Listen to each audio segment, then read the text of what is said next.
In 1798, Francisco Goya, after years of living deaf and seeing the decay of his people in Spain, started to paint depictions of the supernatural within his house. One in particular played off a series of paintings and drawings that would soon come to be called Witch's Flight.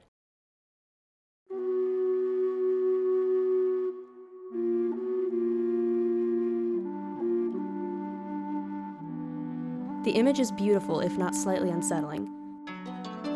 Goya would depict more witches in sketches and other paintings around his house, each more macabre than the last. These paintings weren't the first time witches were depicted in paintings or stories.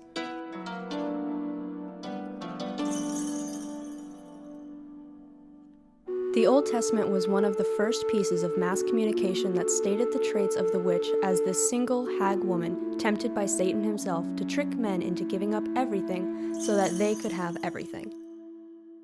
The biblical quote, "Thou shalt not suffer a witch to live," in Exodus, would become one of the first instances of silencing these people. This itself can be correlated to the idea of woman as the first sinner, as seen with Eve in the Garden of Eden. Witch hunts became commonplace in the mid-1400s, where women suspected of witchcraft, usually individuals on the outskirts of society, were imprisoned and tortured until they confessed. A book titled Malleus Maleficarum, or The Hammer of Witches, was asked to be written by Pope Innocent VIII as a way to identify and hunt down witches. This book also detailed stories of these people, stories of women who would have sex with any convenient demon, kill babies, and even steal penises. These stories solidified the image of the witch in the Commonwealth, and by 1660, an estimated 80,000 individuals were sentenced to death by fire or hanging. As with modern depictions of the other, paganism was treated as this purely evil entity that was tainting the world, even though most historical accounts of pagan rituals and the role of a midwife in a community show no malpractice or hatred towards another community. The image that the church painted became the truth instead of the truth itself. Eventually, this hysteria died down and witchcraft even became legal in the States, but the way witches are portrayed to the public is still plagued with falsehoods. The green skin originated with the Wizard of Oz and was only done that way to make her look scarier and gross looking. As for other stereotypes, the tools of witchcraft such as brooms, wands, and familiars have become grossly exaggerated. Most of the conceptions are not out of malice, but stereotypes that have been deeply ingrained into our social pop culture.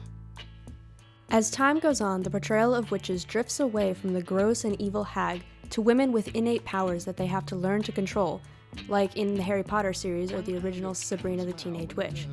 This can be understood by the political movements of the time. As more women gained power in society, their alter ego, the witch, changed to showcase this idea. But this type of witch is a romanticized version of real witchcraft and doesn't properly represent magic. Instead, it takes a fantastical look at witchcraft that seems amazing, but lacks the ideas of healing and love for nature and replaces them with a power fantasy. Because of the inaccurate portrayals of witches in media, it's making it nearly impossible for the public to learn about the realities of the Wiccan and witchcraft communities. With the advent of the internet, witches now have the capability to set the record straight. They can spread the truth about witchcraft and the truth about their powers. The information is now readily available, one just needs the drive to learn. This has also created the opportunity to bring this group of people, outcasts of society, together and feel more confident in who they are. As we progress, we will finally start to understand the truth about this subculture and the truth about magic in general. We don't worship the devil, we don't eat children, and we can't fly on brooms. Instead, we are a community of people who love the earth and all the creatures in it. We can appreciate the energies of those around us, both dead and alive, and are in tune with the universe around us. We can cast spells to put out good energy in the hopes of getting it back, not to harm others. And despite everything people say or believe about us, we are some of the most welcoming people you'll ever meet.